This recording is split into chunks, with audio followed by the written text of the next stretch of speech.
अरिहंत सिद्ध सूर उपाध्याय साधु सर्व अर्थ के प्रकाशी मांगलिक उपकारी है। तीन को स्वरूप जानी रागते भई जो भक्ति काय को न माए स्तुति को उच्चारी है। धन्य धन्य तुम्ही से काज सब आज भयो कर चोरी बारंबार वंदना हमारी है। मंगल कल्याण सुख ऐसो हम चाहत है। हो मेरी ऐसी दशा जैसी तुम जारी है। हो मेरी ऐसी दशा जैसी तुम धारी है। So, welcome to our second class in this semester, and we were doing Pujan of Simandar Swami, right? So we had completed the, I think, Jaimala was left, right? Yes. Okay. So we'll begin with that. Before that, I'll make Urja as co-host. Sir, I've joined from my phone actually. I'm traveling. Okay. So It's who will be able Himaniki to or share somebody the can do. screen?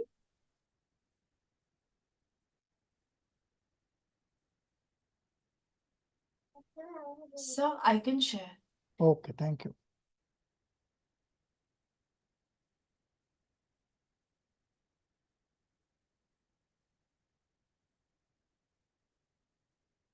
So this is an homage.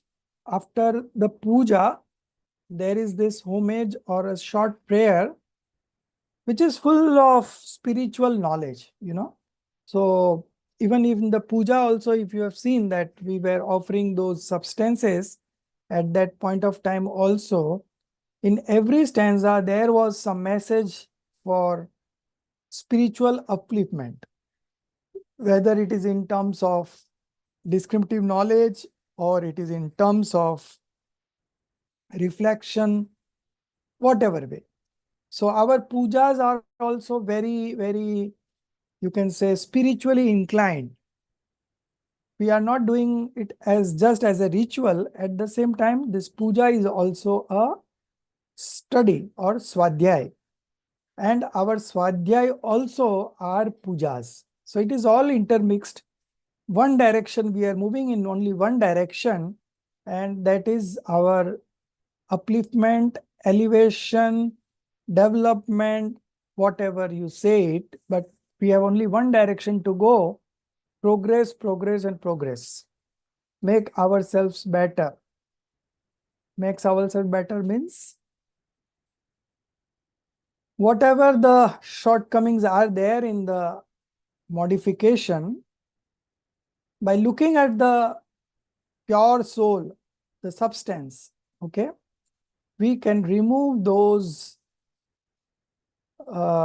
mistakes, those blemishes, and make our modification also pure. Because the pure soul substance is always pure. It never got impurities in itself. The impurities are in modification. So when we focus our modification towards our pure soul, the modification automatically gets purified. And that is the purpose of our study. So in the puja also, our direction is same. And the Jaimala or the homage, there also the direction will be the same, as you will see here. So we are on page number 13.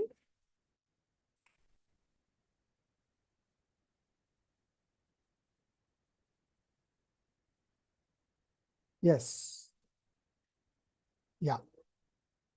So we'll read the English one directly and will not read the Hindi one. Otherwise, I can read a bit of Hindi also, so you will be able to understand. वेदे ही हो देह में अत विदेही नाथ though present in body, yet bodiless. है ना? वेदे ही हो देह में. So even if you are residing in the body, still you are bodiless. And therefore the monarch of Vide, Ata Videyi Nath. Nath means monarch. सीमेंदर निज सीम में शाश्वत करो निवास. O Simandar Bhagwan, I remain always in the four eternal attributes. Now, what are these four eternal attributes? Swachatustai. Okay. Swadravya, Swashetra, Swakal, Swabhav. Swadravya means own substance. Swashetra, own space. Swakal, own time. And Swabhav, own attributes or own manifestations. So, here it is written Simandar Nij Sim Me. So it does not mean I, but it has been mistakenly translated. Okay. O Simandar Nij Sim Me. Sim means Sima. So you are in your boundary. And what is your boundary? These four eternal attributes. You are under your substance, you are under own space, you are under your own time, and you are always on your own sentiments. Dravya Shaktra Kal Bhav. So Simandar Nij Sim. Sim is this boundary, Sima. Okay. Sashvat Koroniwas. You are always there in your four boundaries. Okay. So that was the meaning of the second line. The third one. Sri Jinna Purva Vide Me Vidyaman Arhant. Presently, where you are?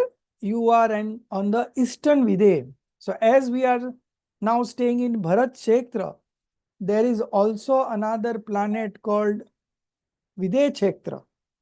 And in that Vide Kshetra, Simandar Paramatma is presently there.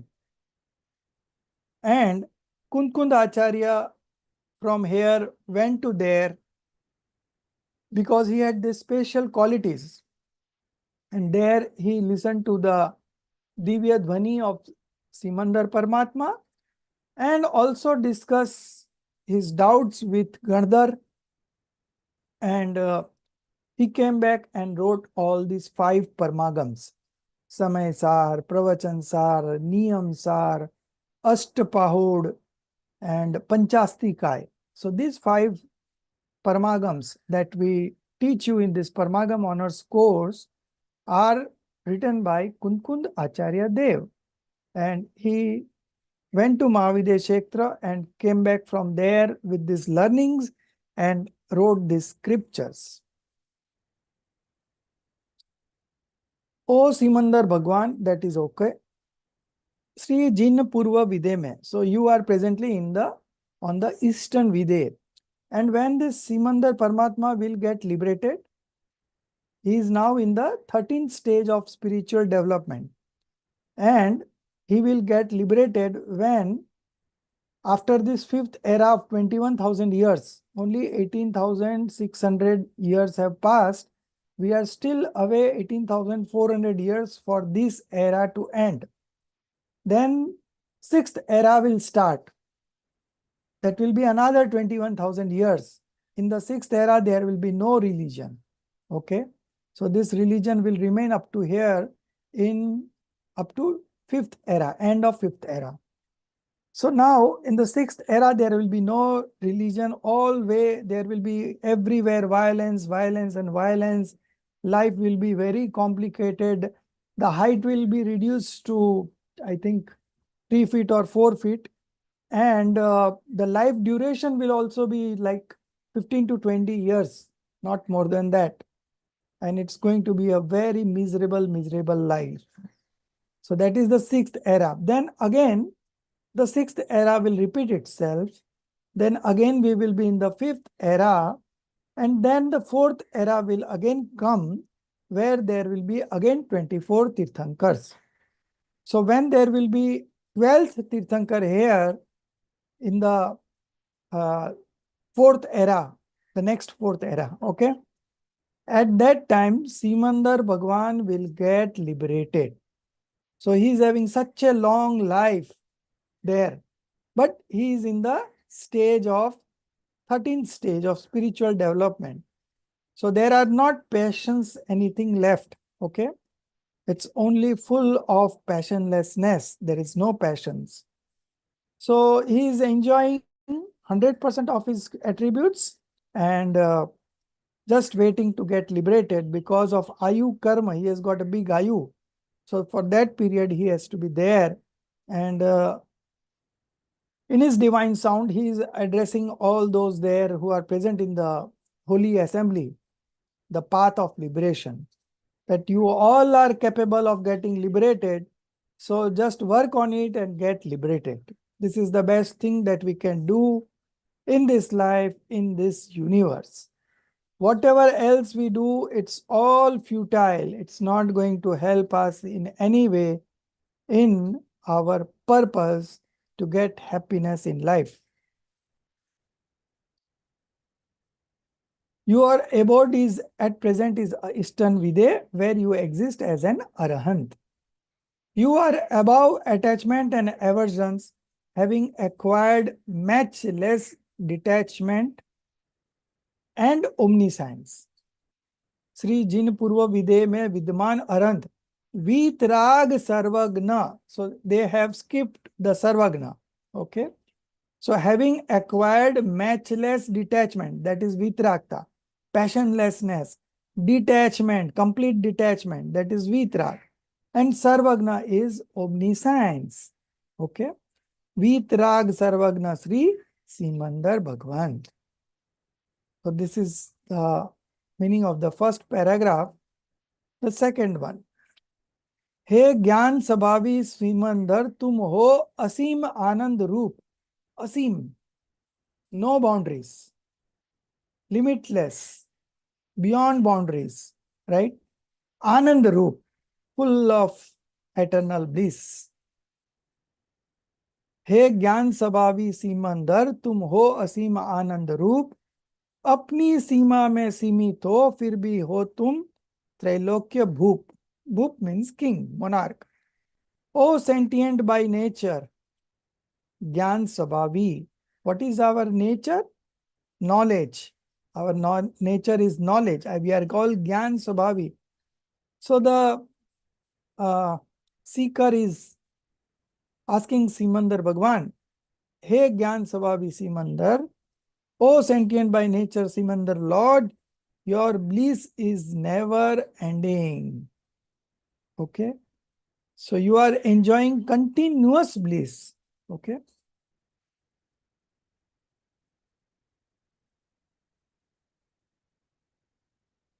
अपनी सीमा में सीमित हो. Although you are limited to your own boundary of attributes, you are the monarch of the three world.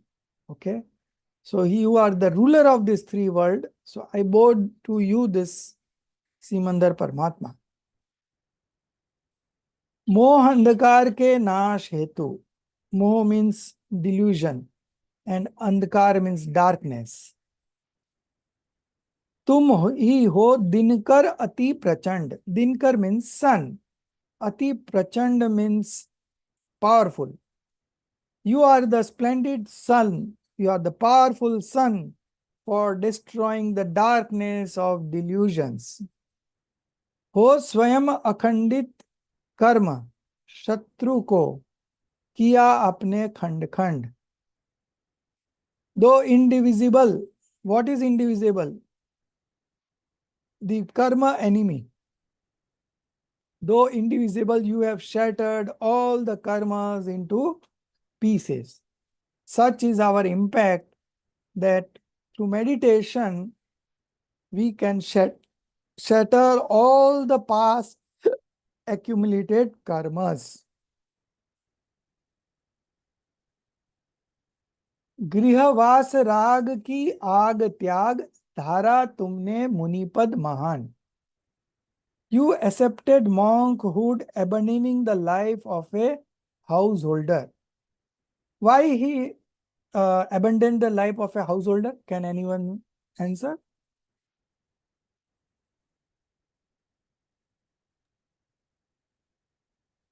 Sir, Up in the spiritual path. Pardon? Be loud. Up in the spiritual path. I didn't get the first few words. So to move higher in the spiritual path. Okay, that is correct. But what else you can think of?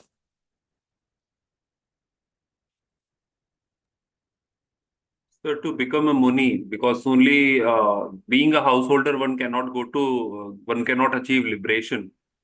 So he had to be monkhood. That's why he left his home. So, Grihavaas Rag ki Aag Tyag. Abandoning the life of a householder, right? Grihvas is householder. Rag means attachment. Okay, attachment. So attachment of being a householder, and that is compared here with fire. So as the fire destroys a human being, similarly this fire of attachment is ruining our life, is ruining our happiness, is ruining our all good qualities. And for that, you have renounced the householder life and become a monk, right? So you accepted monkhood, abandoning the life of a householder. Of course, the direction is spiritual upliftment. We want to move ahead. That is all correct. But why we need to abandon the life of a household? Because there are limitations to a householder, and monks are completely independent. We as a householder, we have responsibility towards our spouse, towards our family, towards our kids, towards our business, towards our whatever enterprise that we are into. We have certain responsibilities, and with responsibilities, you cannot enjoy the spiritual bliss. Spiritual bliss can only be enjoyed when you have won over your attachments of householder. So indirectly, it is being motivated. The author is motivating us to get into spiritual development and to get ahead in the path of liberation. Atam Sabhav Sadhan Dara, taking recourse to thy own sentience, you achieved perfect omniscience. Atam Sabhav Sadhan Dara. Sadhan means instrument. Which instrument is to be used to get to that eternal bliss, supreme happiness? Atam Sabhav, your soul, the nature of your soul is the only instrument by which you can manifest complete happiness and knowledge. पाया तुमने परिपूर्ण ज्ञान. परिपूर्ण ज्ञान is complete knowledge. Taking recourse to thy own sentience, you achieved perfect omniscience. Next, तुम दर्शन ज्ञान दिवाकर हो, वीरच मंडित आनंद कंद. तुम हुए स्वयं में स्वयं पूर्ण, तुम ही हो सच्चे पूर्ण चंद. तुम दर्शन ज्ञान Diwakar. Divakar means sun. So you are the sun of perfect consciousness and perception. So darshan and gyan. So darshan is perception and gyan is consciousness. So you are the sun of perfect consciousness and perception. Viraj Mandit Anand Kand, full of eternal bliss and strength.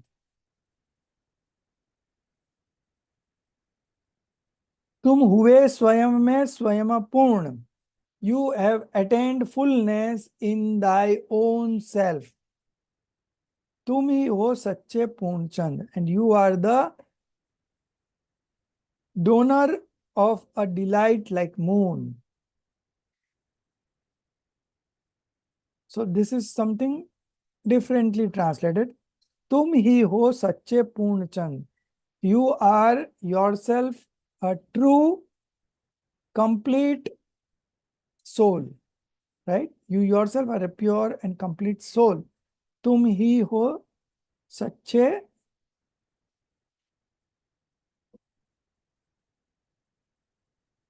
पूर्ण चंद, right? तुम ही हो सच्चे पूर्ण चंद.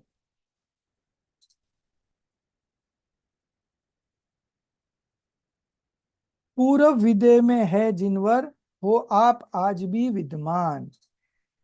O Jinendra, you are even at present preaching your gospel in East Vide. हो रहा दिव्य उपदेश, भव्य पारे नित्य अध्यात्म ज्ञान. Where those who are spiritually minded are listening with rapt attention. So, in the Purva Vidya Kshetra, Eastern Vidya Kshetra, Simandar Paramatma is presently there, and he is a Tirthankar there, and through his divine sound, he is addressing the all people who have came there to attend your sermons in the holy assembly.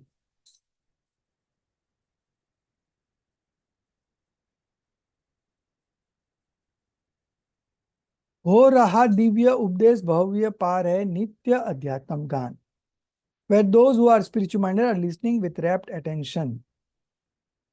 Shri Kundkund आचार्य देव को मिला आपसे दिव्य ज्ञान. आचार्य Kundkund also received the rays of your omniscience in your samosaran. So Acharya Kunkun also received this knowledge from your sermons in the holy assembly.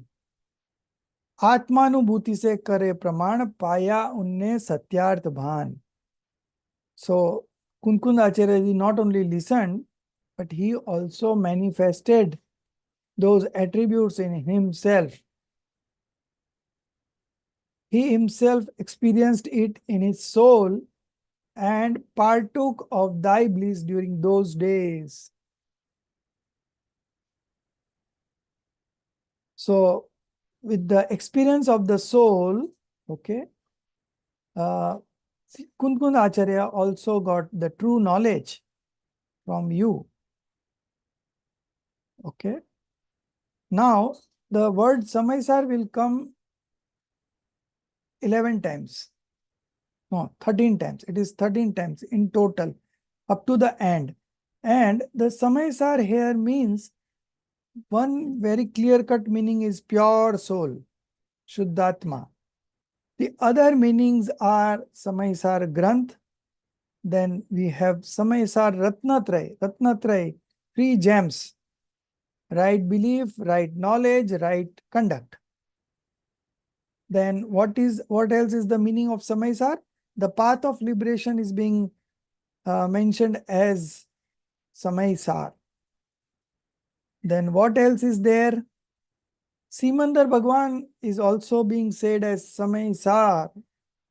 And the last one is the divine soul. Okay. So every time you can connect to yourself. So now we will see Paya tha unne Samaisar. He got the light of the pure soul there and accepted that as the true emancipator. Apnaya unne Samaisar. Apnaya means adapted. Okay. So Kunkund Acharya Dev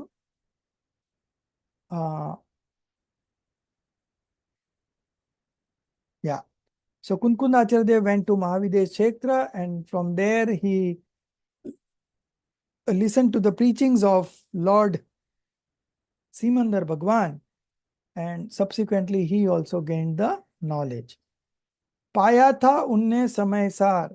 He got interested about this, your own soul, just by reading the scripture Samaysar. Samaysar here means pure soul. Paya tha unne samaysar, apnaya unne samaysar. He also adopted Samaisar. He got the light of the pure and soul and accepted that as the true emancipator. The next line. De gaye hame ve Samaisar. He gave us Samaisar. So here Samaisar will mean the Samaisar textbook.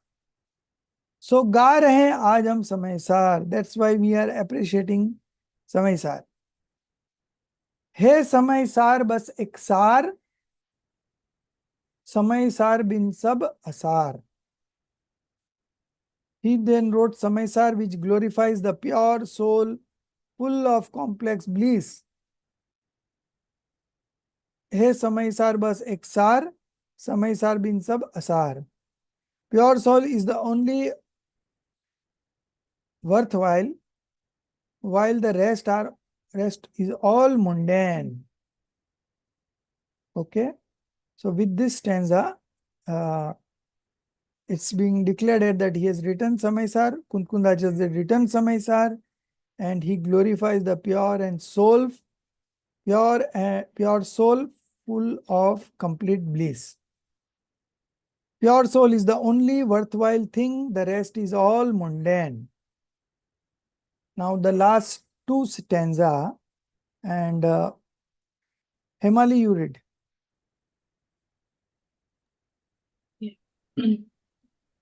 मैं हूँ स्वभाव से समयसार, पर परिणति हो जावे समयसार. है यही चाह, है यही राह, जीवन हो जावे Samaysar. I am by nature pure and sentient and wish to achieve that pure manifestation. My only desire is that my present life be filled with the rays of the sun of Samaisar. Samaisar hai sad,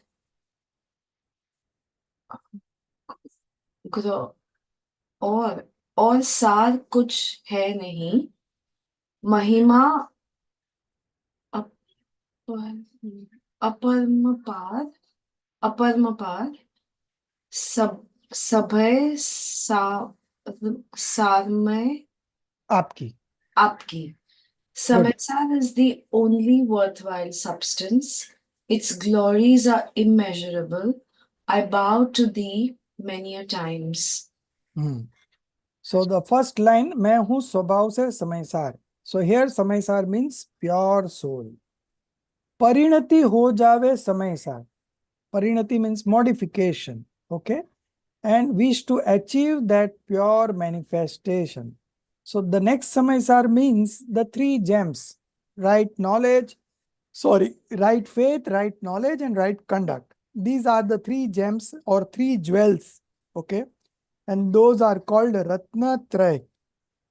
So one is Samaisar, the pure soul, which we plan to take shelter in. And the other is Samaisar, is these three jewels. Okay. And that is the modification, the pure modification. So I am by nature pure soul and wish to achieve that pure manifestation. है यही चाह, है यही राह.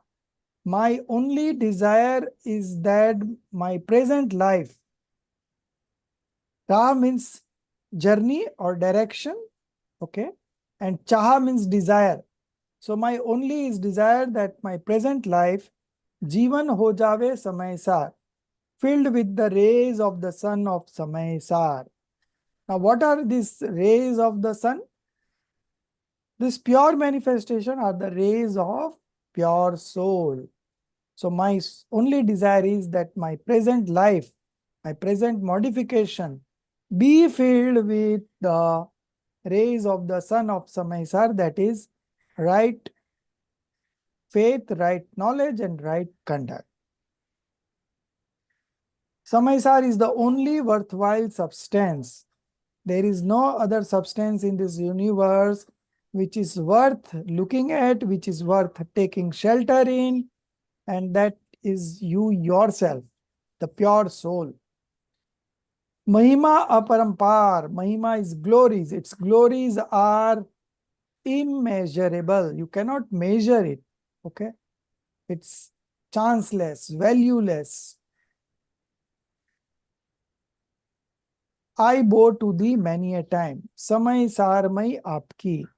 Mahima aparampar. So, whose glories are immeasurable? Samay sarmai aapki. Simandar Paramatma. Okay. So, in the second line, the writer is bowing to Simandar Paramatma. Okay. Just because his glories are, the glory of Simandar Paramatma are immeasurable. So he is the Tirthankar, and Tirthankar is responsible for changing lives of billions and trillions of people. Even when he is there, and then also after his death also, the kingdom begins to that last Tirthankar only. So Mahavir Swami got liberated 2600 ago, but we still are living in the age of Mahavir. Unless and until next Tirthankar will come, so long the era will be gone to Mahavir Swami. Okay. So its glories are immeasurable. I bow to thee many a time. So this is the summary or the meaning of the homage. Okay. So now we'll move on to any questions in this chapter.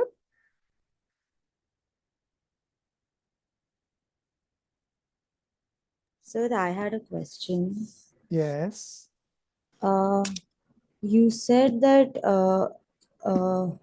that Ayu Karma, that Simandar Bhagwan has Ayu Karma. What does that mean? Like, how can you have karma as a Tirthankar So exactly? there are 8 karmas that we Yeah. studied in Vitrag Vigyan. Okay. Mm. So out of these 8 karmas, 4 are obscuring karmas, ghati karma, and 4 are non-obscuring karmas. Okay.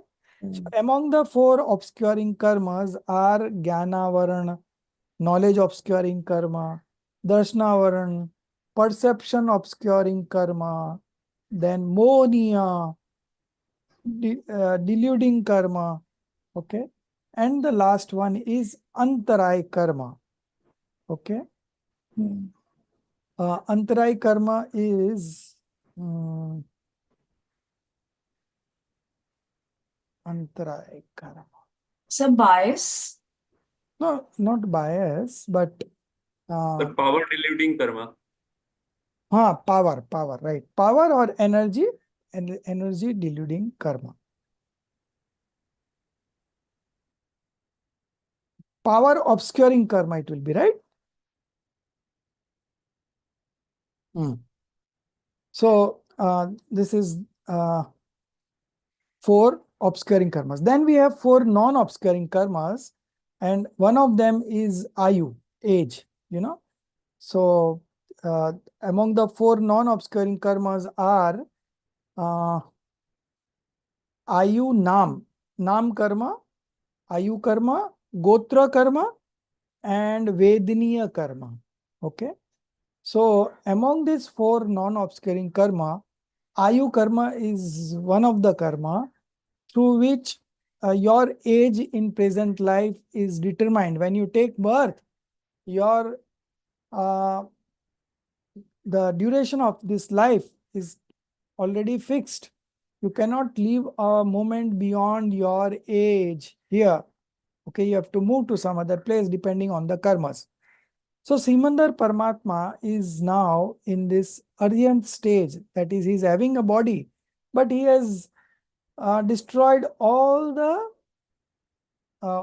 obscuring karmas, 4 obscuring karmas, and that's why it has obscured all kinds of delusions, attachments, and aversions. So he is now enjoying full eternal bliss. Okay, he has manifested all the attributes as completely pure.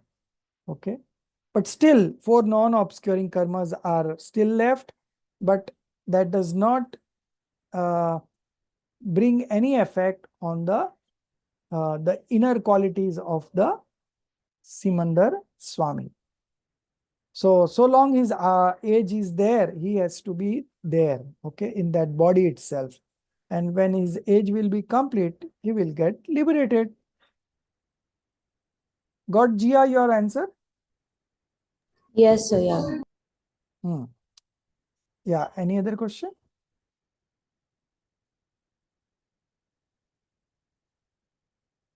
So now we will move on to the next chapter, and that is a story from Pratman Yog, and that is about the 5 Pandavas, lesson 8, page 57.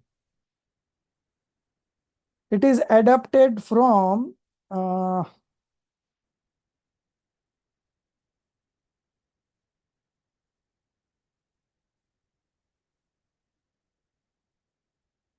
Harivansh Puran.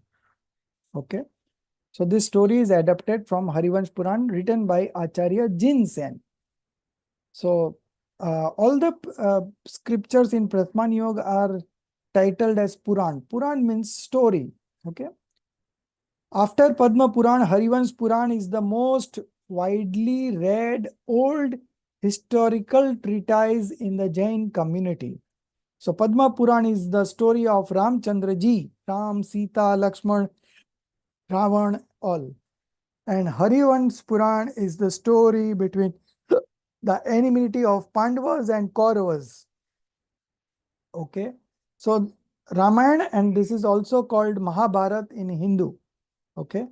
So Ramayana and Mahabharata, these are the two great epics widely read in the country of India. And Jainism has a different version of Padma Puran and the Harivansh Puran, slightly different from what it is being perceived in the local language. Okay.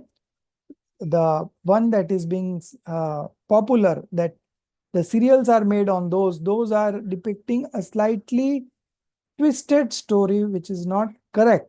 So the one that we have, it's written by Acharya Bhavlingi Sant, pure Digambar monk, and those are supposed to be correct. Okay. So you will see that there is a slight deviation, although characters are same more or less, but there are slight deviations in some of the events in that story. There are 66 chapters and 12,000 sloks in it. So see, Acharya have put in so much of effort to write 66 chapters and 12,000 sloks, verses in it. The life of the 22nd Tirthankar Bhagwan Neminath has been vividly described in this Puran. Besides the story of Krishna, Balbhadra, Kaurava, Pandavas has also been exquisitely narrated. Okay.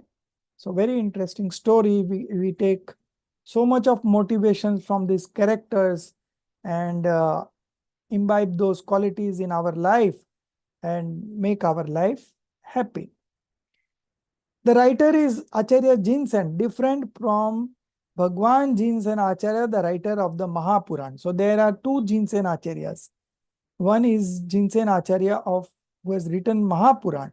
And this Jinsen Acharya is famous because he has written Harivansh Puran.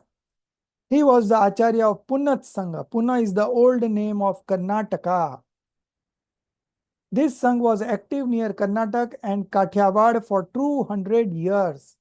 So Neminath's life was spent in Gujarat, more or less. So the story of Neminath is vividly being described in this Harivansh Puran. Okay.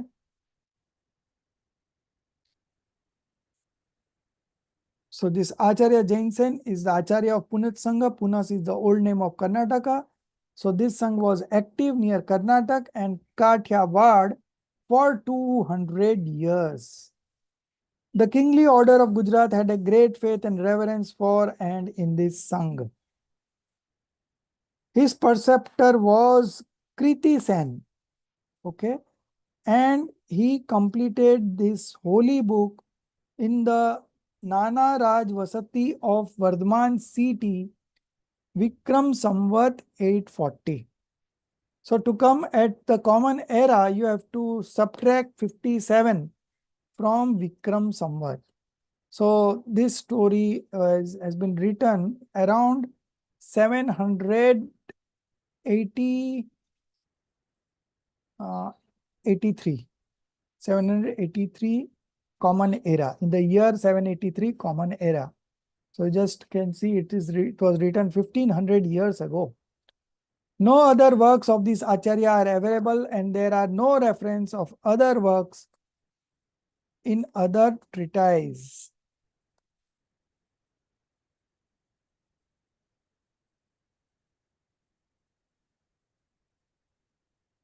One minute. The great work, however, is sufficient for his never-ending fame and glory. So there are no works available, but whatever is available, this Harivansh Puran, is sufficient or enough for his never-ending fame and glory.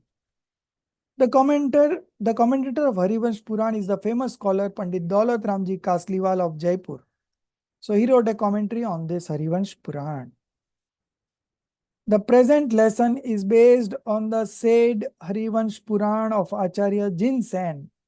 For detailed information about the Pandavas, Harivansh Puran and Pandav Puran should be studied. So there is another Puran called Pandav Puran. Okay. So there the lifestyle and the life story of Pandavas are explained. Now we come on to the story of 5 Pandavas. Okay. So Madhiji, you read. In this whole story, there are 8 phases of events. Okay, I'll mention you, will number the 8 events, and in between there are 4 wars. Okay, so that's why if somebody quarrels in family, in our family life, we said that don't do Mahabharat. We don't say don't quarrel. We say don't do Mahabharat. Because Mahabharat is famous for this enmity and wars. Okay. So that way it is famous. So there are in all 8 events in this short story. Of course, if you read the Harivansh Puran, there are many events pertaining to each character in that story. Okay. But this is a true story, and we should not doubt authenticity of the information given here. We should try to analyze it and understand it, and take motivation from it and put in practice in our life and make our life joyful. Okay, so you start reading, Madhuji, from the beginning, and I'll tell you to stop, you stop. So we'll stop after first 2 pages you read.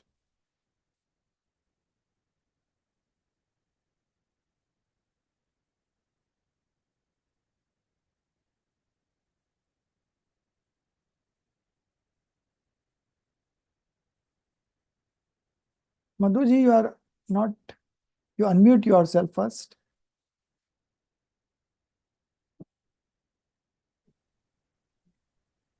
Yeah. Hmm. The 5 Pandavas. Hmm. Suresh, I shall not let you go today unless you return my money. Ramesh, why will you not allow me to go my way? Suresh, when you had no money, why did you gamble? Ramesh, I did it just by the way. Suresh, I don't want to listen to all this. Let me have my money. Ramesh, I have no money. How can I pay you back? Suresh, catching hold of the shirt. Then why did you pledge the amount? Teacher, Ramesh, Suresh, why are you fighting? Good boys do not fight like this. You should settle your matters peacefully. Ramesh, sir, Suresh is troubling me for nothing. Suresh, sir, why does he not pay me my money? Teacher, Ramesh, why don't you pay him his money? Good boys do not trouble others after borrowing money from them. You should have returned the amount without his asking and avoided such a situation. Ramesh, Sir, when did I borrow any money from him? Teacher, then why does he demand it from you? Suresh, of course, he did not borrow money, but pledged the amount and was defeated.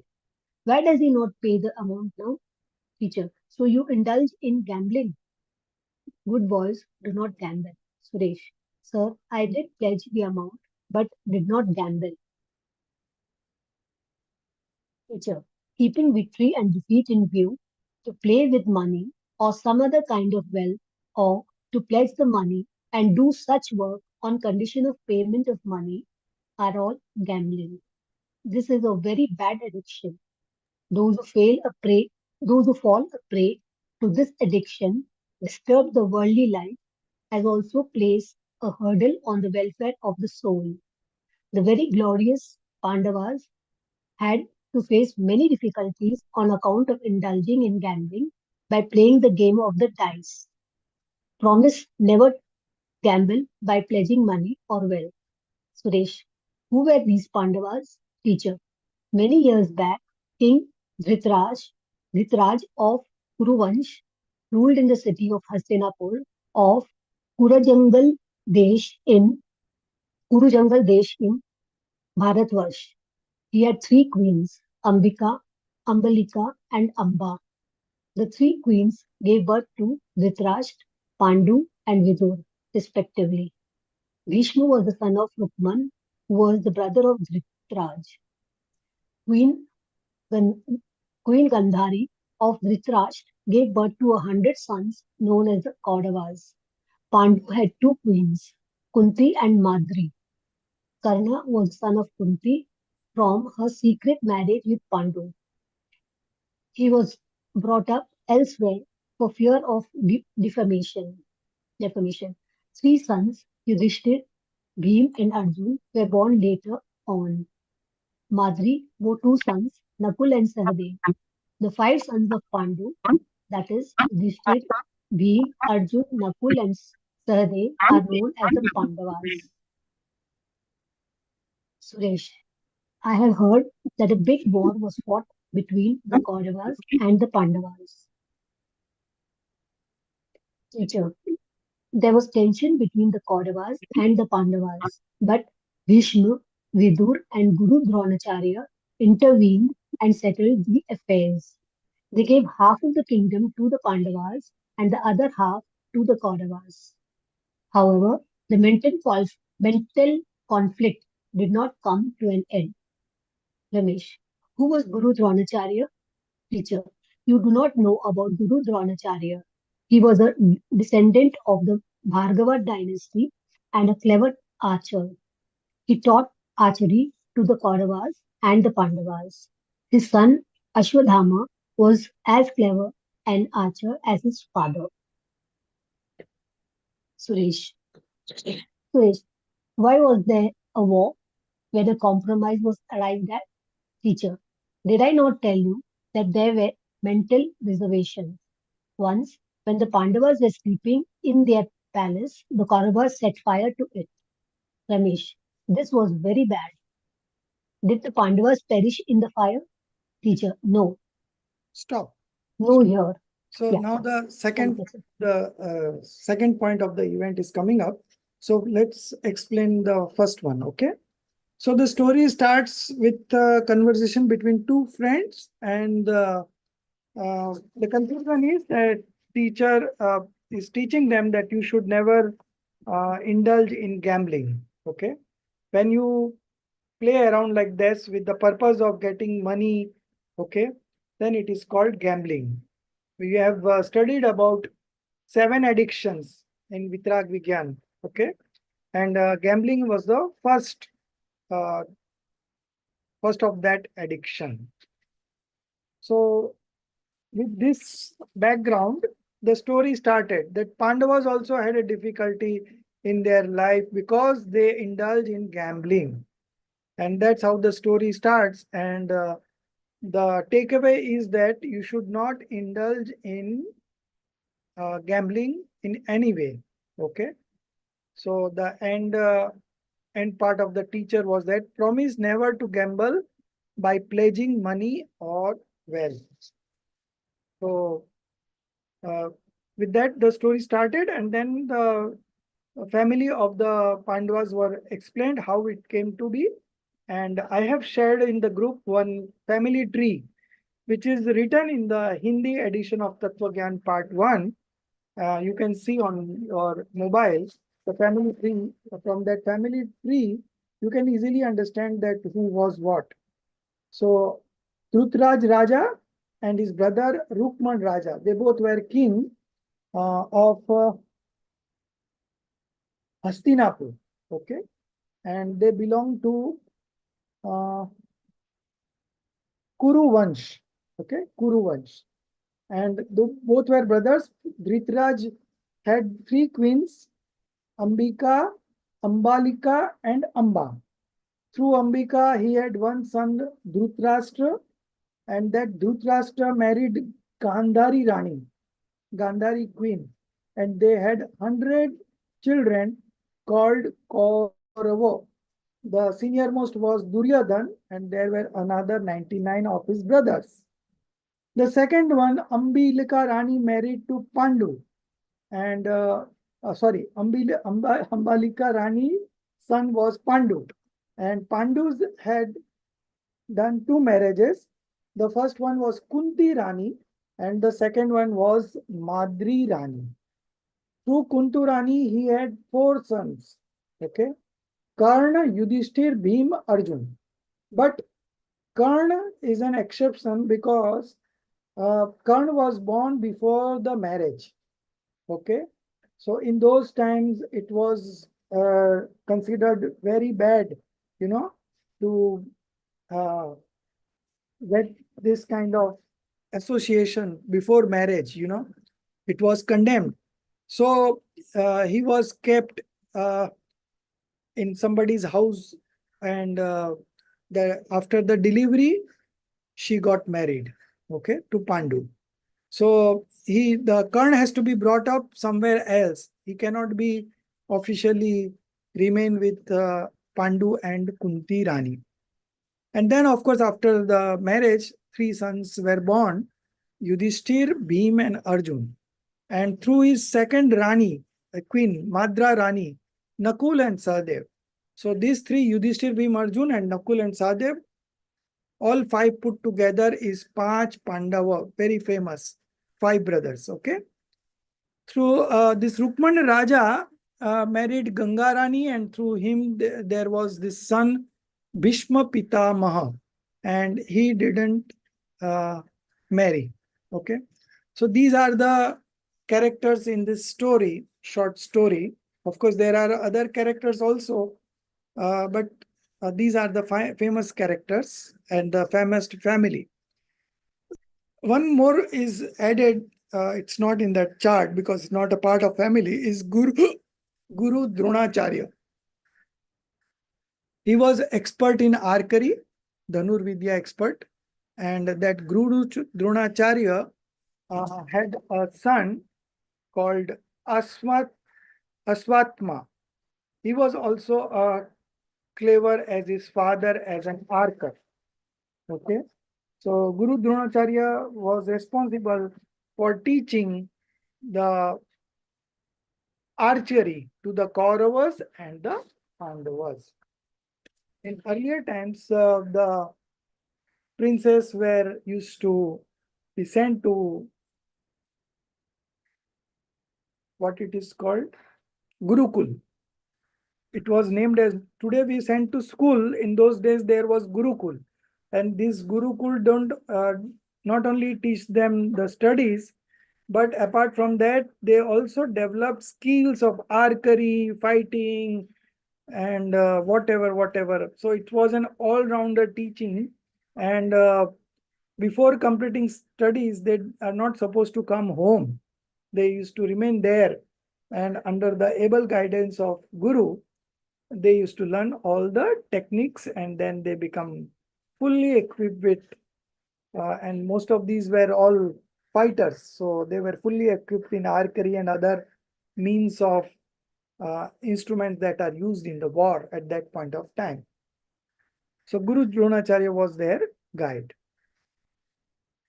So the first war was between Pandava and Kaurava. In fact, there were 4 wars, but there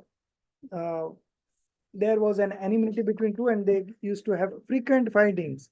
So on one such occasion, Bhishma, the cousin of this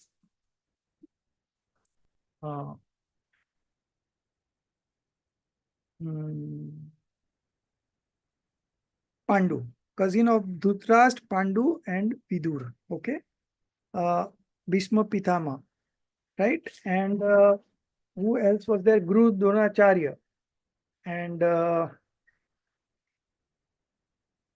Vidur. Okay. These 3 came together and did a settlement between Parava and Kondava, Pandavas and Kauravas, and there was equal distribution of land, and that's how they diffused the tense situation. But their mental conflict did not come to end. They had enmity in their mind, both the sides, Pandava and Kaurava.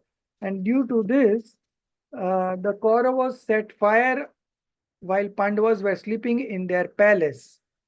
And of course, the Pandavas did not die because they had a tunnel in their home. In earlier times, this kings used to keep tunnel in their home so that in case of any adverse situations, they can escape from that tunnel. And that tunnel was so deep that it opened up in the woods, jungle. Okay. So it was like that, and they escaped through that tunnel. And that is the second event. First event was the settlement and the constant war between the two. And the second one event being highlighted here is the setting of the fire of the Pandavas through Kauravas. Okay. And everybody thought that Pandavas had died, and there were widespread agitations against Kauravas, and they were defamed. But these Kauravas were happy because the tendency of the cruel is to take delight in violence. Now the third event is coming up. Where did the Pandavas go then? What was their journey like? What they encountered in between in the jungle? And that's all coming up. So, Jia, you read from where Madhuji left off. Is it from why was there a war? From there you can start. No problem. Suresh, why was there a war when a compromise was arrived at? Teacher, did I not tell you that there were mental reservations? Once, when the Pandavas were sleeping in their palace, the Kauravas set fire to it. Ramesh, this was very bad. Did the Pandavas perish in the fire? Teacher, no, here. The Kauravas did a great wrong.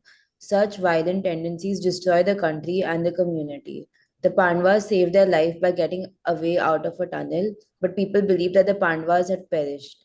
The Kauravas, though defamed, were happy. The tendency of the cruel is to take delight in violence. Ramesh, where did the Pandavas go then? Teacher, for sometimes they remained in secret confinements and later reached Makandi, the capital of King Draupad. The Swayambar of the daughter of King Draupad was being celebrated there. It was declared that whosoever was successful in archery will wed Draupadi. The Kauravas, led by Duryodhan, were also present, but could not place the arch in the bow successfully. At last, Arjun did it very easily, and Draupadi offered the marriage garland to him. Ramesh, I've heard that Draupadi was married to all the 5 Pandavas. Teacher, no, Draupadi was a great sati. She garlanded Arjun only. She regarded Yudhishthir and Bhim as her father, they being older than Arjun, and Nakul and Sahadev as equal to her sons, they being younger than Arjun. Suresh, then why do people say so? Teacher, when Draupadi was garlanding Arjun, the thread of the garland was broken and some flowers fell on the rest of the 4 Pandavas. Those who were jealous of the Pandavas and were disappointed started the scandal that Draupadi had accepted all the 5 Pandavas as her husband. The Pandavas were disguised as Brahmins The kings present there and the Kauravas, including Duryodhan, could not recognize them. Duryodhan could only tolerate that an ordinary Brahmin should win the hand of Draupadi in their presence. He invited all the kings present, telling that it was a great insult to them that an ordinary Brahmin should win Draupadi. Consequently, there was a great war fought between the Kauravas and the kings present on one side and the Pandavas on the other. When no archer could stand against Arjun in archery, Guru Dronacharya came to fight with him. Arjun was all humility seeing his Guru before him. He saluted him with an arch and sent his introduction to him thereby. Guru Dronacharya was very happy to know that the Pandavas were alive and informed all about this. Once again, Guru Dronacharya and Bhisma Pitama brought the Pandavas and the Kauravas together. They accepted half the kingdom each and began to live in Hastinapur. Stop. Yeah. So up to this is the third event. This third event starts with Swayamvar. What is this Swayamvar? Swayamvar. Var means to marry and Swayam means own. So there was this custom that the famous kings used to call Swayamvar for their daughter, and all the princes from all the prince from other kingdoms would come there. And they were also invited also, and it was open to anybody to come, and this daughter of the king will choose his own life companion. Okay, and how do they choose? They don't talk or do anything, just by looking at the face and evaluating that who is good, or sometimes they put in some competition that whoever wins this, my daughter would be married to them. So this Swayamvar was about Draupadi. Okay, she was the daughter of King Drupad, and while these Pandavas were in exile because they escaped through that tunnel, and people thought that they have killed, and those Pandavas also participated in that uh, Swayamvar as a Brahmin. Okay. And the Kauravas also participated. Kauravas were led by Duryodhan, and uh, all the prince failed to do that, to aim that whatever is given as a competition of archery. And Arjun was an expert archer, and he did it very easily. And Draupadi offered the marriage garland to him. So while he was putting garland, some of the uh, uh, that string of that garland was broken. Thread of that garland was broken, and some flowers fell on the rest of 4 Pandavas. So the other kings who were not able to win over Draupadi, they started this gossip that Draupadi had married 5 princes, but it was not so.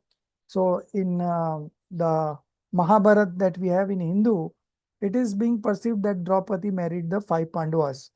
But in Jainism, it is not accepted, because in Jainism we have woman is portrayed as a sati. Sati means very pure.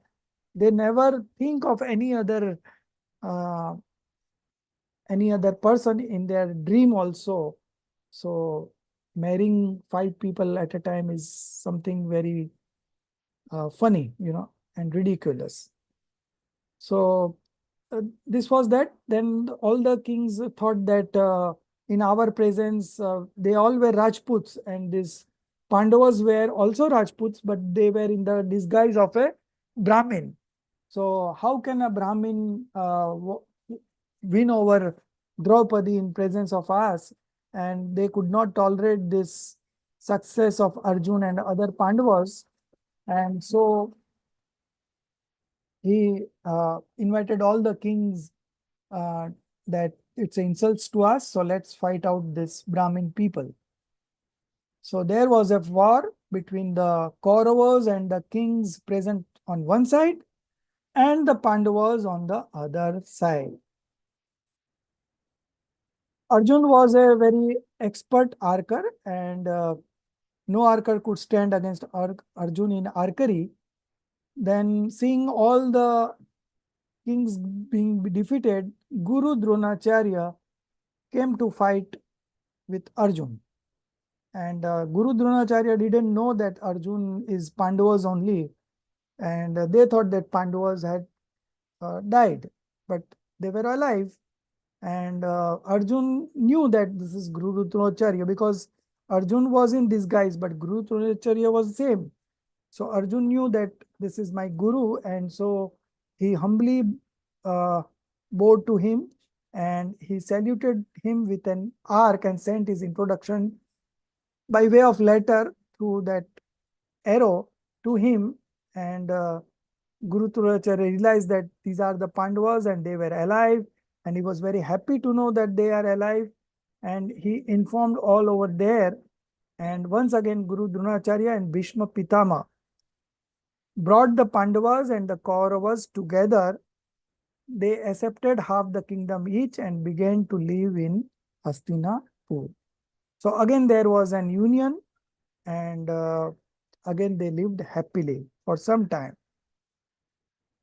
Now the fourth part of the story, that gambling part.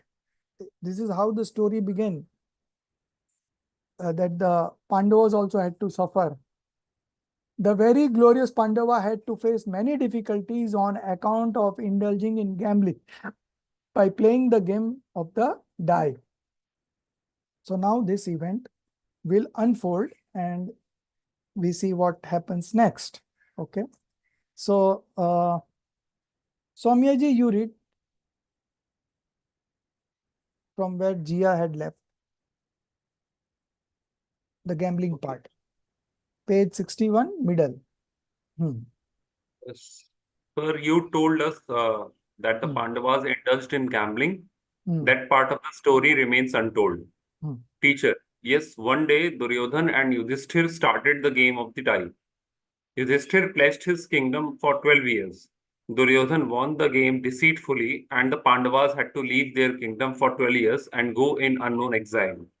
It has therefore been said that it is a great evil to pledge money or possessions, that is to gamble. Those who are after the welfare of their soul should never indulge in such practices. Great stalwarts and those destined to achieve godhood from the present life, like Yudhishthir and others, had to face untold difficulties on account of this evil.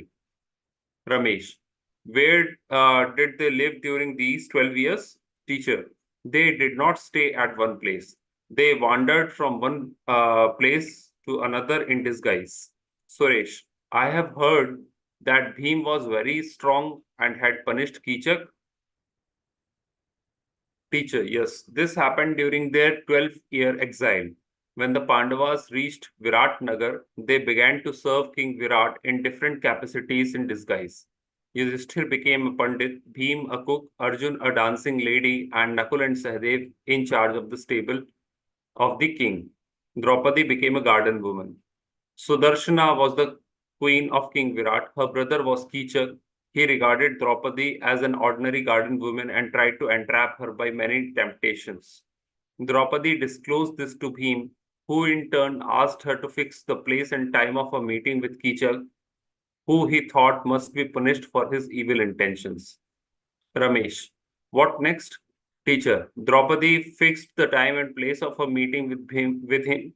Bhim reached there beforehand, putting on the clothes of Draupadi. When Kichak, infuriated with love, reached there, he was happy to find Draupadi and began to converse with her with affection. He was, however, placed in great distress when his affectionate addresses were returned with smashes of the powerful hands of Bhim. He tried to face Bhim, but was badly defeated and beaten severely. But Bhim gave him a warning not to repeat such evil in future and let him free. He was, however, properly punished for the wrong done. Suresh, what happened to the Pandavas after that? Teacher, they then went to their maternal uncle in Dwarika. The king of Dwarika, Vasudev, was the father of Krishna, and Samudra Vijay, the father of Bhagwan Neminath, were the maternal uncle of the Pandavas. They received their nephews, who were along with their sister, very affectionately and respectfully. Suresh, sir, is it right that the Pandavas and Kauravas engaged themselves in a great conflict? Teacher, yes. It was not a war between the Pandavas and the Kauravas only. The whole of Bharat was entangled in it. For Narayan Sri Krishna sided with the Pandavas and Pratinarayan Jarasandha with the Kauravas. Thus, it took the shape of a great war. When Narayan Sri Krishna won the war and became the lord of the three regions, naturally the Pandavas became the supreme lords of Hastinapur. Yudhishthir was very serious by nature, just and religious in his activities, and therefore he was known as Dharmraj, that is, king of religion. Bhim had exceptional physical vitality and was matchless in wrestling, while Arjun was famous for his skill in archery. For many long years, they ruled and were happy. Ramesh. Stop. Then, So, within this phase, we covered 3 events. The first one was about the gambling part. So, Duryodhan and Yudhishthir, both the eldest brother. Pandava's eldest was Yudhishthir, and Duryodhan was the eldest among the Kauravas. They started this game of the die, and I think there was one more character, the Sakuni Mama. If you have seen that serial, Mahabharat. So, fraudulently, Duryodhan won, and Yudhishthir went on losing game after game, and then he lost all the money. Then he had to mortgage his kingdom for another game. He thought that I will win this and win my kingdom also, but he lost that battle also, and they have to leave their kingdom for 12 years. Okay, so it was mortgaged for 12 years only, so they have to leave their kingdom for 12 years and go in unknown exile. It has therefore been said that it is a great evil to pledge money or possessions to gamble. So this is how the story began, and that is the takeaway from this story, that you should not indulge in gambling. And because of this gambling, the Pandavas got into all these kind of troubles. Those who are after the welfare of their soul should never indulge in such practices. So what could be a modern version of this gambling, Soumya? koi bhi, sir, share market. Right. And particularly the F&O segment and the commodities, right? They are literally gambling, but it is being done officially. Now we have Dream 11 and everything.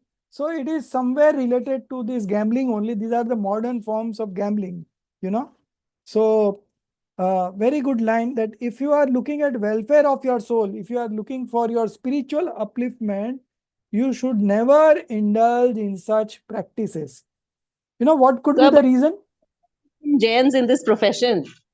Pardon? The maximum Jains are there in this profession of speculation. Yeah. Jain are baniyas, so baniya always look at. They're very good at it also. They're very good at it also. So earlier the Jainism was with Rajputs, Kshatriya families. And then over a period of time, it passed on to these Baniyas. And these Baniyas are all businessmen. So their ultimate motive is to earn money by which way? And government is also promoting, they also give when you see the ad of Dream 11 all, they say that there is a disclaimer coming up after the ad that you could lose money, and it's a very risky thing, and they all mention those things. Even in equities and mutual funds also, they give this disclaimer, but who looks at it? Everyone feels that this is a great place to earn easy money. The whole logic behind getting into this kind of activity is to have easy money. Nobody wants to work hard. In earlier days, people used to work 12 hours a day and put in so much of hard work, so they remain also healthy and they earned also. But nowadays, everyone wants easy money. Yeah. So this gambling and all are in modern form. They are all done officially, and governments also get revenue. So the whole country has become a wager, Every other person who has some money with him, they always indulge in this kind of thing. And recently in newspaper, there are some strict warnings from the finance ministry that they gave a data that out of every 100 people who traded in share market, 70% lost money, who were doing intraday trading.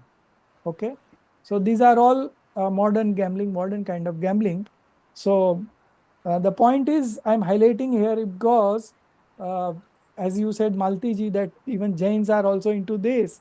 But among the Jains, those who are looking to get these three jewels, right knowledge, right faith, right knowledge, and right conduct, and those who want to get ahead in the path of liberation and ultimately wants to get liberated from these sufferings, they should not indulge in this kind of activity in any manner.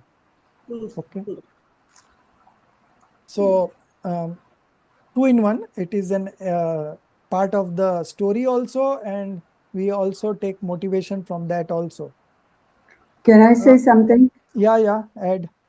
Yeah, like what you're saying, the stock market and all that. Over here, all the companies that you work for, the retirement plan, all that, they're all in the stock too. There's certain Yeah. stocks, But everything. They so, don't give you like a retirement straight money either. So what has happened, those are long-term investment, the public provident fund, and they also invest in stock market, but the ratio is very less. Supposing they have 100 rupees with them to invest, they only invest 10 rupees, 20 rupees in stock market, but the ratio is going to come up. The government wants the economy to progress, So for any economy to progress, they need to have a very vibrant stock market, That is where the money is going to come from. That is where the industries are going to prosper. And if the industry sponsor prosper, then there will be job opportunities coming up. So net, it's a good thing from the point of view of running an economy. But from the point of view of our religion and those who are seeking to get spiritual upliftment, this is not good because this is gambling. And when you indulge in one of the addictions, the other addictions also follow. And in the present time, the morals are also getting down. So they all use illegal means, and I don't want to go further deep into this, but the conclusion is that we should avoid this kind of activities. I'll give you very simple logic from our religion point of view, that whatever is there in destiny, you will get anyways. You did not indulge in risky things. And what is the side effect of this gambling and getting involved in the stock market and future and option and commodities? Your mental level keeps on dwindling. Some days are good, you earn good money. Some days are bad, you lost money. So you are always under the influence of depression, anxiety, and even if you earn money, you are not happy because you want to earn more. So it creates a greed in you, and how this works, because if I put money in stock market, if I lose it, I will not disclose this to Soumya. Soumya asked me, how is the stock market, sir? I'll say it is very good. I bought this company at 100 rupees and now it is 500 rupees. And this I bought at 200 and now it is 1000. So everyone thinks that it's a very good place to invest, and nobody says that I lost money in it, and that is how the general people get attracted to stock market. And the government has to do a study, and they declared that out of 100 people who invested in stock market last 5 years, although the market has moved from 25,000 to 80,000 Sensex, but 70% of the people have lost money, those who did intraday trading. We had written one article for the portal, and in that article, I have given one example to prove that what the stock market is doing harm to a spiritual seeker. I gave an example that supposing you invested 100 rupees in stock market and another person on the same day invested 100 rupees in fixed deposit. Okay. 5 years fixed deposit. After 5 years, the person who invested in stock market, he will get 160 rupees. 5 years. We are considering compound interest and whatever. Okay. So 160 is what he's going to get, and it is very clearly mentioned in the fixed deposit receipt that on such and such date, you will get 1,60,000. Okay. 1 lakh you invested, you get 1,60,000. The one who invested in stock market, so there is no guarantee, there. It's all fluctuating. It depends on how the market will run. So he invested 100 rupees, 1 lakh rupees, and within a span of 1 year, it increased to 3 lakhs. Market went up very high, and his valuations went to 3 lakhs. And he was very happy, and he was expecting more. So throughout that year, he lived on expectation. Okay. I'm just comparing. Okay. And the other fellow who had invested in fixed deposit, he had no thoughts on this because he knew he's not going to get anything more. And its whole money is very safe. So he was at mental peace, and he studied Parmagam honors course very seriously. And the other fellow who also joined Parmagam honors course, but he invested in stock market. So he had mood swings. Some day he was happy, and some days, because the market does not go in one direction. It goes up some slightly, then it slightly comes down, then it goes to a next high level, and then it comes down. So it's like that. So some days he was happy, and some days he was very dejected, and he could not concentrate on the studies. Okay. Second year, the market fell, and that 3 lakh become 50,000. Just can imagine what would have been the state of that fellow. He thought that I could have sold it at 3 lakhs and I would have booked a profit of 2 lakhs and whatever thoughts coming. But destiny is always there. Don't get more than the destiny, right? So after 2 years, the valuation was 50,000, and that fellow was still relaxed. He was concentrating on Paramagam studies, and he was doing very good. And this fellow was somehow completing the course, but he was not able to understand the principles because his thoughts were always running. What would happen? What would happen? What would happen? He was living in anxiety. And then ultimately, the market again went up, and his valuations again came to 1 lakh. Now he was a bit relaxed. Oh, I have covered my money. And similarly, it went on. And after 5 years, the valuations were, say, maybe 1,60,000 in stock market and 1,60,000 in FD. So both got same amount of money, but the 5 years, this fellow studied Parmagam so seriously that he became a teacher in Parmagam, and his life became so happy, right? And the other fellow, he could not concentrate on the studies, and although he completed Parmagam, but he never got what is being taught, and his life was full of misery, and he was a dissatisfied person at the end of 5 years. Although he also got 1,60,000, but the highs he have seen of 3 lakhs, he was never able to forget that thing. So his life is always in the past and the future. And this fellow always lived in the present. He enjoyed the life. He did very good in his own business also. And so he was a net gainer, and that was a fellow as a loser. So with this example, I want to convey that never indulge in any speculative activity, whether it is gold, whether it is stock market, whether it is F&O, nothing doing. Whatever is in there, your destiny, you will get. That fellow was not able to concentrate on his job, so he didn't get a promotion. And this fellow got a promotion in his job because he did the job so nicely. So it affects not only your professional life, it also affects your family life also. That fellow didn't have good relation with his family members because on some day he was dejected and the family members scolded them. So he was always angry on them.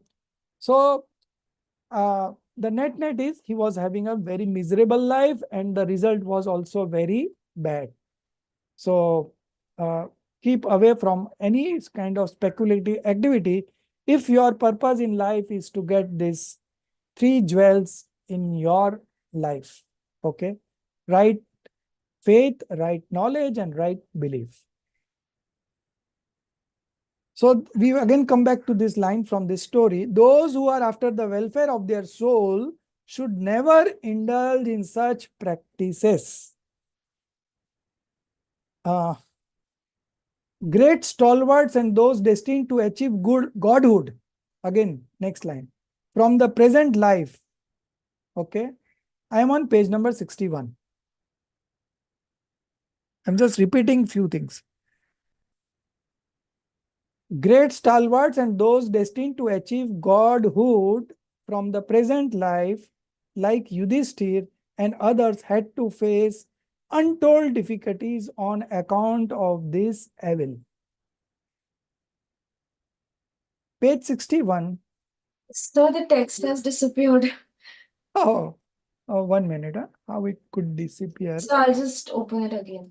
Okay, no problem. So,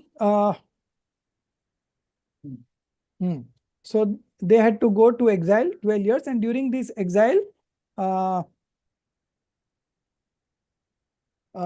they reached Virat Nagar and they began to serve King Virat in different capacities in disguise because they have to earn a livelihood. And they were 5 brothers, and of course, Draupadi was along with them, and their mother was also there, Kunti, So these Pandavas took jobs in their kingdom in disguise in different capacity. Yudhishthir became a Pandit, Bhim a cook, Arjun a dancing lady, Nartaki, and Nakul and Sahadev in charge of the stable of the king, where the horses are kept and the care of horses are being taken. So they were the in charge of that stable of the king. Draupadi became a garden woman, gardener, okay, looking after the garden. So this way they've taken up the job. So this Virat's wife was Sudarshana, and his brother was Kichak. And Kichak thought that Draupadi is an ordinary garden woman. So he tried to entrap her by many temptations. Okay, because she was good looking and he was attracted to that Draupadi. So he tried his different tactics to, uh, uh, to entrap her. Draupadi was a sati, so she was never interested in this kind of any advances. And Draupadi disclosed this to Bhim, who was elder brother of Arjun. So, who in turn asked her to fix the place and time of her meeting with Kichak. So, Draupadi told Kichak that you come such and such place at this time. So Kichak was very happy. Kichak thought that she has accepted me. And then Bhim was there in Draupadi's dress. And seeing Bhim in Draupadi's dress, Kichak was very happy. And because his sentiments were of that kind, he was under the influence of lust. Okay. And he saw there Draupadi. Of course, it was Bhim in the dress of Draupadi, but he was very happy. So he began to converse with her with affection. He was, however, placed in great distress when his affectionate addresses were returned with smashes of the powerful hands of Bhim. And he was so ruthlessly beaten that he was half dead half dead. But however, Bhim was kind, so he gave him a warning and not to repeat such evil in future and let him free. So he was properly punished for the wrong he has done. And with this event, it's not there in this story, but in the original Harivansh Puran, it is being said that Kichak with this event he developed a feeling of detachment to this worldly existence, and he became a monk and did his spiritual upliftment. Okay. Then the next event, sixth event, is about the Dwarika Nagari, the burning of the Dwarika. So after this, they went to their maternal uncle, the Pandavas, in Dwarika. The king of Dwarika, Vasudev, was the father of Krishna, and Samudra Vijay, the father of Bhagwan Neminath. Okay, these were the maternal uncles of the Padwa. They received their nephews, who were also with their sister Kunti, very affectionately and respectfully. Then now the war number 4 coming up. Sir, is it right that the Pandavas and the Kauravas engaged themselves in a great conflict? Yes. It was not a war between the Pandavas and the Kauravas only. The whole of Bharat was entangled in it. For Narayan, Sri Krishna sided with the Pandavas. So Krishna was a Narayan. As we have Chakravarti, similarly we have post of Narayan, Prati Narayan. So Krishna was Narayan, and Jarasangh was Prati Narayan. So Jarasangh was with Kauravas and Krishna was with Pandavas. And they had a very great war. And in that great war, Sri Krishna gave those preachings to Arjun. You know, it's very famous in the Hinduism, but it's not mentioned here in this story, but it is there. Thus, it took the shape of a great war when Narayan Sri Krishna won the war and became the lord of the 3 regions. It is always same that every time Narayan kills the Prati Narayan. Lakshman was Narayan and Ravan was Prati Narayan. So in the Ramayana also battle, Lakshman killed Prati Narayan. So it is always that Narayan kills Prati Narayan. So Sri Krishna killed Jarasangh, and Pandava became the supreme lords of Hastinapur again. Yudhishthir was very serious by nature, just and religious in his activities, and therefore he was known as Dharmaraj, king of religion.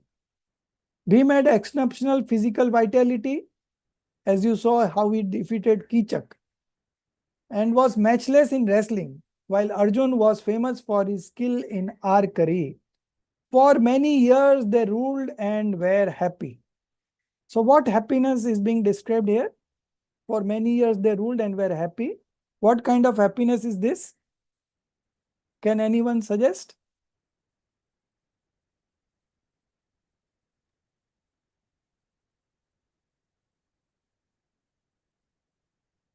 So is it that finally they saw some stability and they were not again pushed out?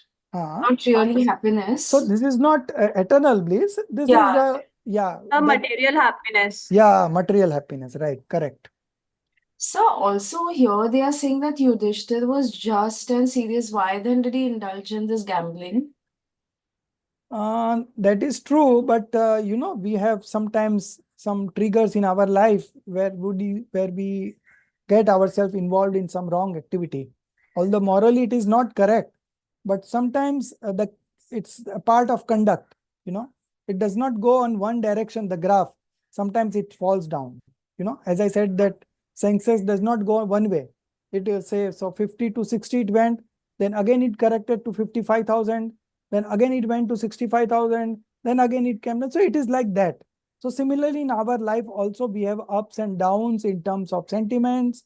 Sometimes we are very morally upright, and sometimes we compromise on morality also. You know, those are the events where you have to navigate, you have to keep calm, You have to remember your life's target, and then only you are able to stick to your policy, So, but in those days, the kings they didn't have uh, TV and anything for entertainment in those days. So this game of gambling was being played as a part of entertainment. And while it was entertainment, they indulged in gambling, and that was bad. But in those days, these things used to happen. Even the kings were always attacking other kings and accumulate kingdoms after kingdoms. So all these were part and parcel of life at that point of time. Although it was not good, but still these kind of bouts were there in everyone's life. And because Yes. they were Rajput, no, so they had this in them that I can do this and that, and they thought that they will win over, but uh, they were defeated by cheating. That Sakuni Mama and Duryodhan, they did some tricks, and this uh, Yudhishthir lost it because of some deceitful act of uh, Duryodhan and Sure. Sakuni Ma. Right. Thank you. So we should be very careful. This kind of trigger comes in life with everyone. So if we are very aware and uh, always in touch with our spiritual religious scriptures, then we will not deviate from the path. Otherwise, there are always events coming up in our life which takes us away from the right path of liberation. As you can see that we were so many students during the beginning, and gradually many dropped out after attending one class, two class. So it is always there, because if you want to do something good in life right now, the time is not favorable. So it is, if you put in very great efforts, then you will get little bit of result. But if you want to indulge in any of the bad activities or vices, it is very easy. You will find friends, you will find a company, whatever. So it is always difficult. So we should always be in touch with progressive people. Then only you will be able to progress in this spiritual journey. Otherwise, these kind of things will always come. Either it is through some events, adverse events in your life, or some bad company coming up, whatever. So there are many distractions here and there. Instagram, and what else? You have Facebook, and so many social media accounts are there. So most of the time of people are consumed in this kind of activities. And that's why they are not able to do what they are supposed to do for their spiritual upliftment. And they don't have that vision also to do something good in this life. Everyone is after eat, drink, and marry. Who has seen tomorrow? Who has seen life after death? And they have this kind of conceptions, and everyone is independent to live their life. But it is because of Jinwani and our good luck that we are able to comprehend these principles and understand it. And the brave ones also apply it in their life and make their life blissful. So both things are there. It is not that you don't have any opportunities now. But if you see on a percentage basis, 99% people are going into deterioration. What were their morals 10 years ago is not right now. It's all, morals are dwindling. But uh, in the face of all those wrong time coming up, there are people who are progressing every day. And we are all fortunate to have access to this kind of studies, that we are always alert in what we do. We always think long term, what is going to be the long term effect. This kind of vision we have developed. So we are doing what is beneficial to us and what is going to come with us. tomorrow I have to live this life or body, then I will be the most happy because I'm satisfied at every moment. Even the death comes the next moment, I'm still satisfied. I'm not worried at all, you know. So this kind of studies, there cannot be any comparison to this. So we have to be self-motivated to continue in this journey.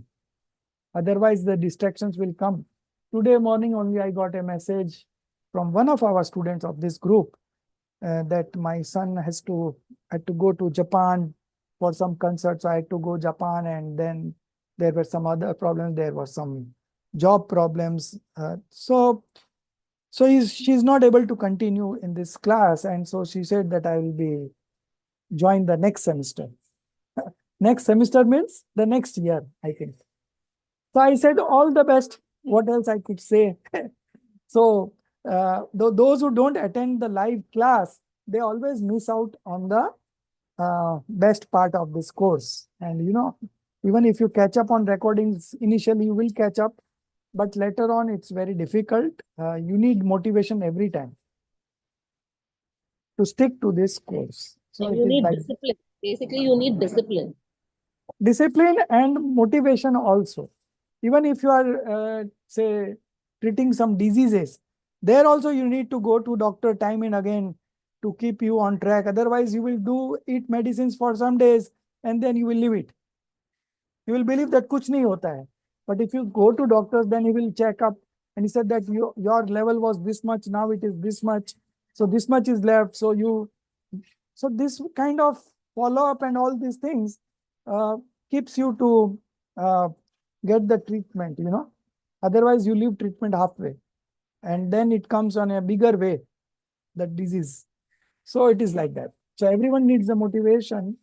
So if you attend the classes live, you will stick to it. You will get the best of this knowledge. Okay. So we coming up onto the 7th event of this chapter, 7th and 8th. And it's going to come to end. So Maltiji, you read then from there, then. Yeah.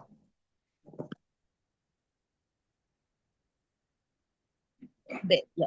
After a long period, the destruction of Dwarika in uh, in the fire shattered their faith in this life, and they became indifferent towards worldly affairs.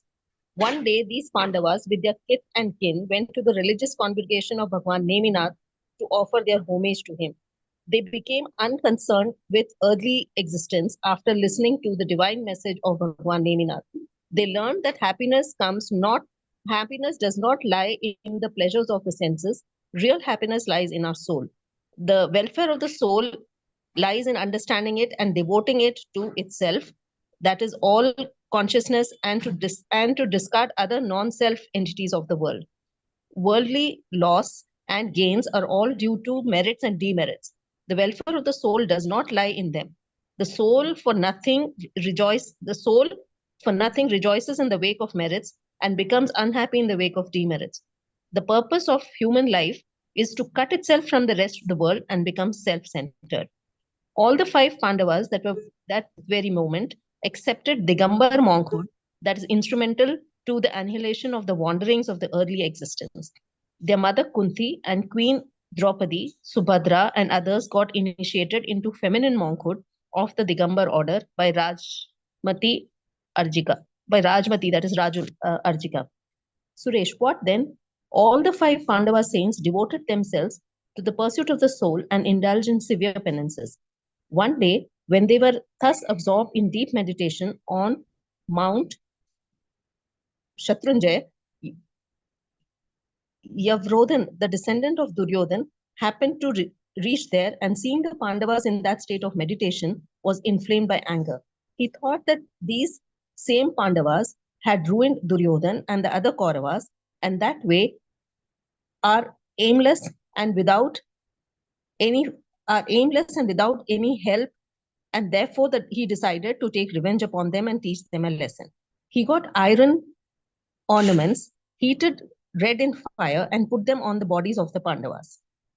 Ramesh, alas, did he burn the Pandavas? Teacher, how could he burn the great Pandava monks?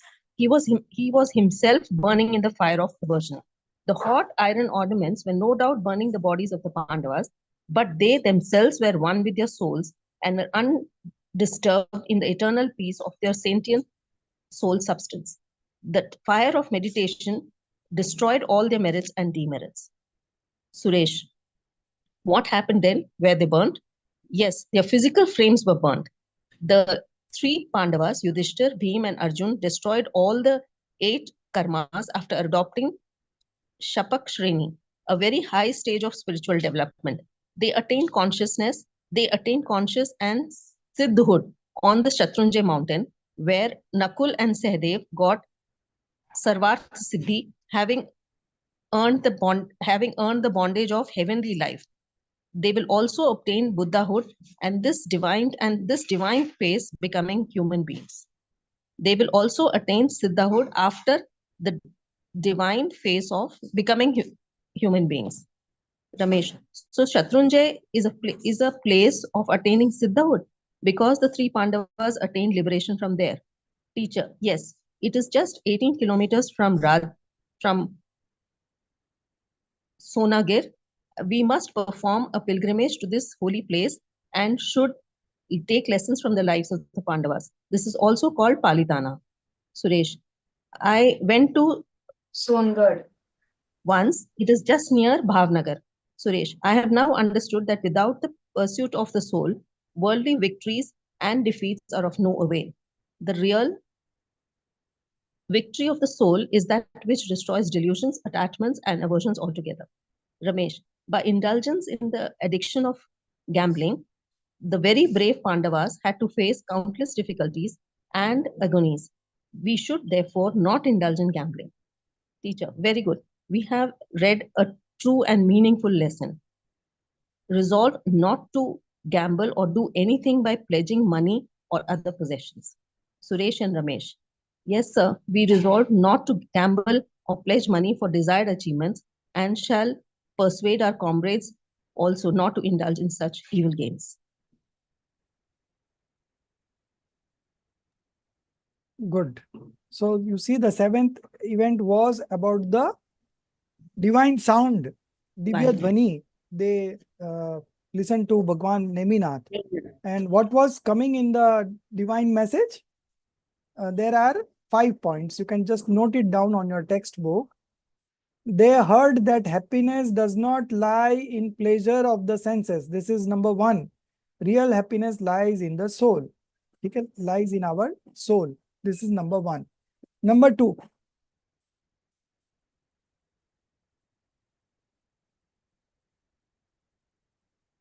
You can directly put numbers on that, I think, PDF itself. Previous page. Yes. Not. Sorry, one more page. One more page. Previous page. Yeah. They heard that happiness does not lie in the pleasures of the senses. Real happiness lies in our soul. Number 1. Number 2. The welfare of the soul lies in understanding it and developing and devoting it to itself, that is all consciousness, and to discard other non-self entities in the world. Number 3. Worldly loss and gains are all due to merits and demerits. The welfare of the soul does not lie in them. Number 4. The soul for nothing rejoices in the wake of merits and becomes unhappy in the wake of demerits. And the last one, number 5. The purpose of human life is to cut oneself from the rest of the world and become self-centered. So these were the preachings of that divine sound, the sermons of Bhagwan Neminath, who was a Tirthankar. Okay. And the destruction of Dwarka, everyone died, only 2 people survived. And that was, that came in Neminath's divine voice 12 years ago. And people tried everything to avoid that destruction, but they could not.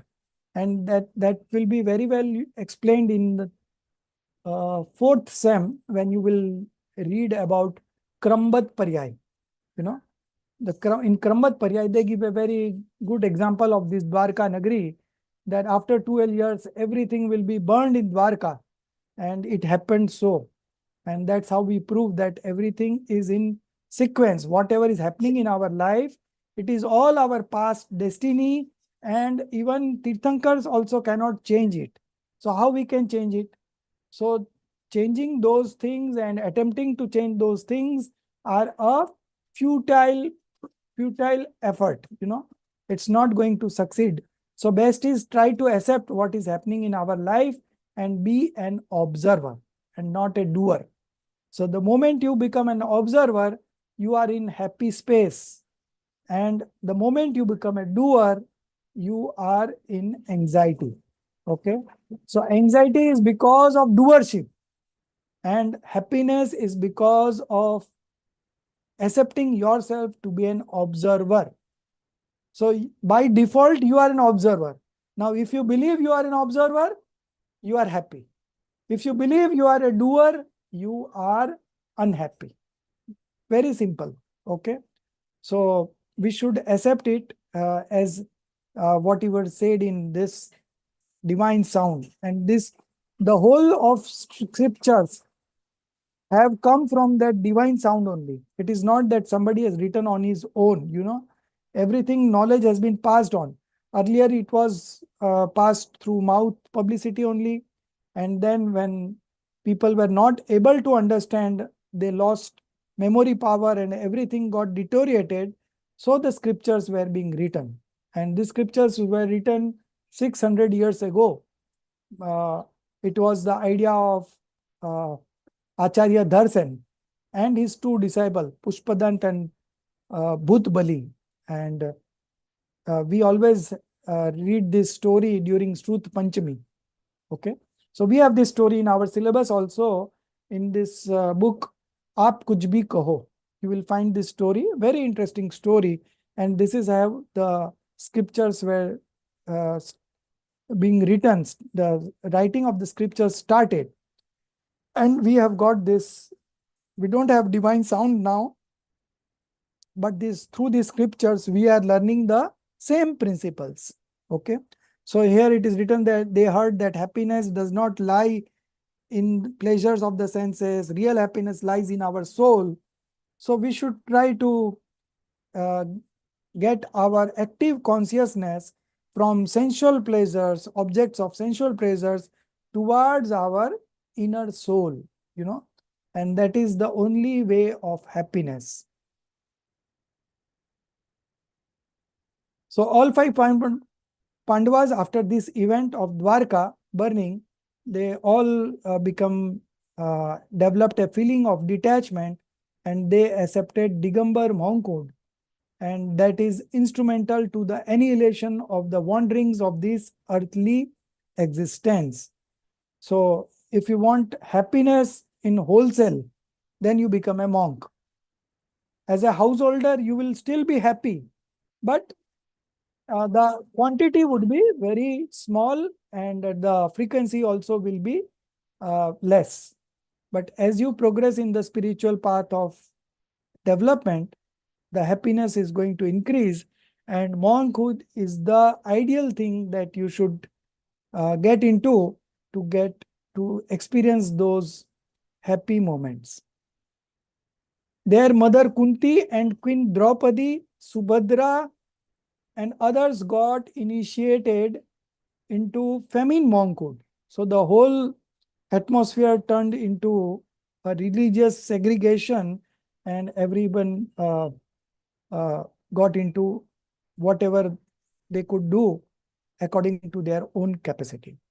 So then all the five Pandavas were practicing meditation in Satrunjay. Satrunjay is also known as Palitana, and Yavrodhan, one of the descendants of Duryodhan dynasty, happened to reach there, and seeing the Pandavas in the state of meditation, was inflamed by anger. he thought that this same Pandavas has ruined Duryodhan and the other Kauravas, and they are armless and without any help, and therefore he decided to take revenge upon them and teach them a lesson. And then he got iron ornaments heated red in fire and put them on the bodies of the Pandavas. The Pandavas were in meditative state and they were engrossed in the eternal bliss of the soul, and three Pandavas remained like that. But the younger one had this thought that what would have happened to the elder three brothers. And because of that auspicious thought, they went into Sarvag Siddhi, heaven, for 33 Sagaropam, long life. And those three Pandavas, the elder three, they remained immersed in themselves and they manifested omniscience knowledge and got liberated in the same birth. And the small two, they got, because of this auspicious thought, they bound such karmas that they got Sarvat Siddhi, life in Sarvat Siddhi, and a very long duration life of 33 Sagaropam. It's a very long time. And after that phase, they will again become human and they will get liberated. So this place, Satrunja, is near Songad, and it is also called Palitana. And this Songad is near Bhavnagar. So these are all some geographical details. But the end takeaway is, by indulgence in the addiction of gambling, the very brave Pandavas had to face countless difficulties and agonies. We should therefore not indulge in gambling. And through this story, both Suresh and Ramesh understood it, and they also accepted it. Yes, sir, we resolved, and they put a resolution.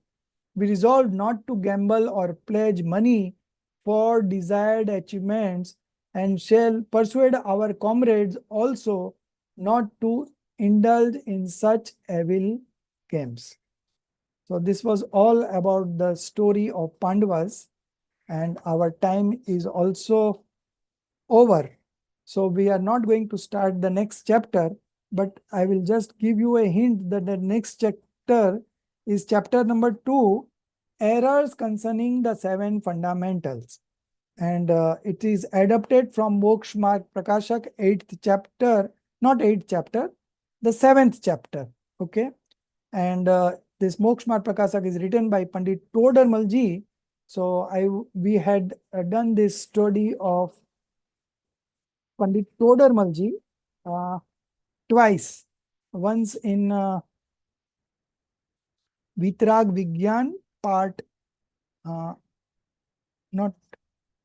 part 2, chapter 4, 4 dispositions. And once we did also this introduction in Vitrag Vigyan 3, chapter 8, real point of view and conventional point of view. So I will not repeat that introduction again. You read as a homework. We will begin the chapter errors regarding the 7 fundamentals. You all know 7 fundamentals very nicely. You had been given the questions also in 7 fundamentals in your assignments. So you just revise those things so that when I explain you the next week, you will be able to understand it better. Okay. So we also had errors of 7 fundamentals in Vitrag Vigyan 2 that was adapted from Chhe Dala.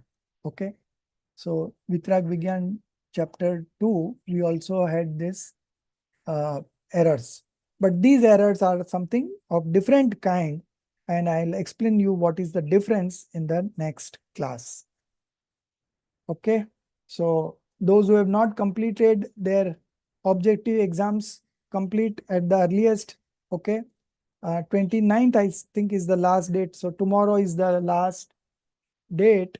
Not tomorrow, I think 29th. Yeah. So tomorrow is Sunday. Monday will be the last day. So you complete it before that. Okay.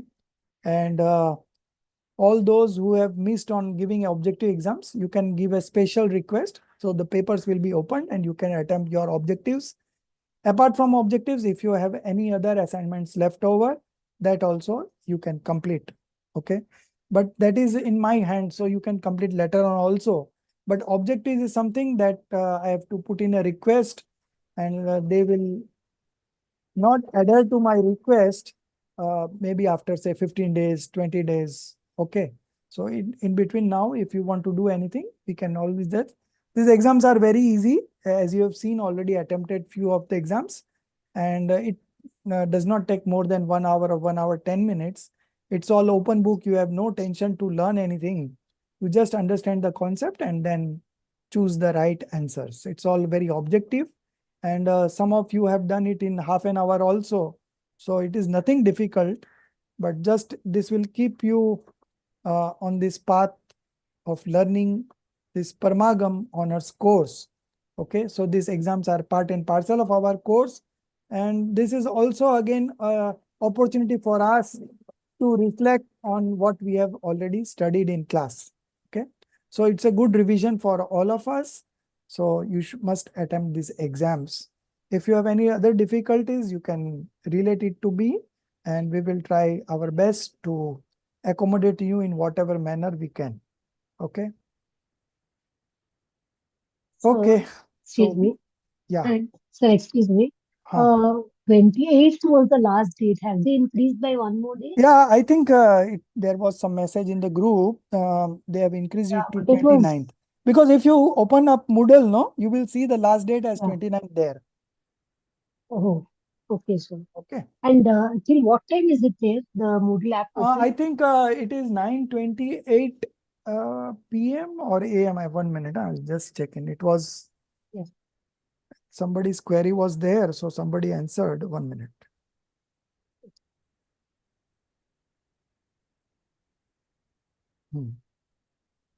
It is sorry, it closes on Sunday 28, 9:28 PM. So it is it closes on Sunday 28, but if anyone is still left over, we can still open up to 4th August. Okay. And 10th August, we are going to have our results. Okay. So these quiz are fun, and these results are not shared. Morning what time? Pardon? Morning what time it starts? Morning what time it starts? Event will be on the evening of 28th. Okay. Not 28th, 10th. 10th of August evening. No. Announcement will come to that effect. I think it was already shared here. Save the date. Huh? So actually, I want the morning time, the timing for the exam. What is it, morning? anytime you can Evening give 9:30. 12 in the night, because it's across the globe people are attempting. So only thing is that the server should work. Then you can attempt it anytime.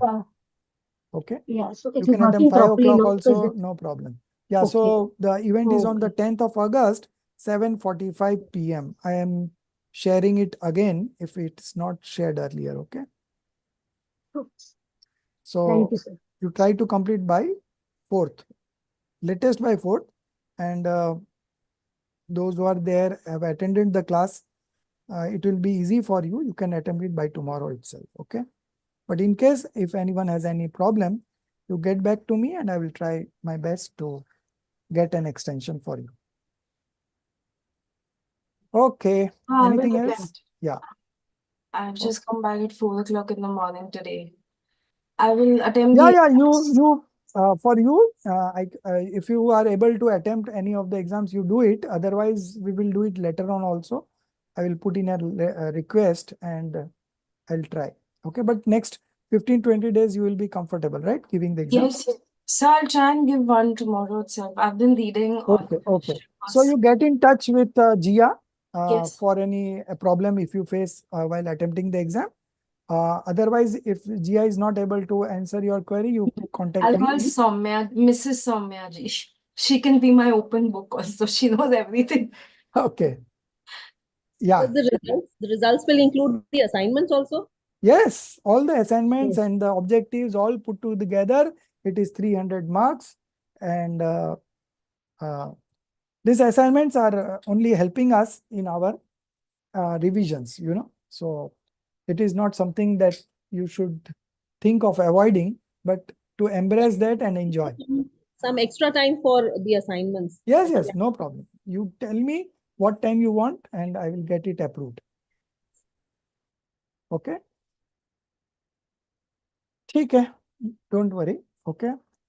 Thank you, Jai Jinendra sir. जय जिनेंद्र। जय जिनेंद्र। निज निधि निज में बताई, यह अनंत उपकार है, उसके लिए जिन वाणी माँ को वंदना सत बार है, उसके लिए जिन वाणी माँ को वंदना सत बार है।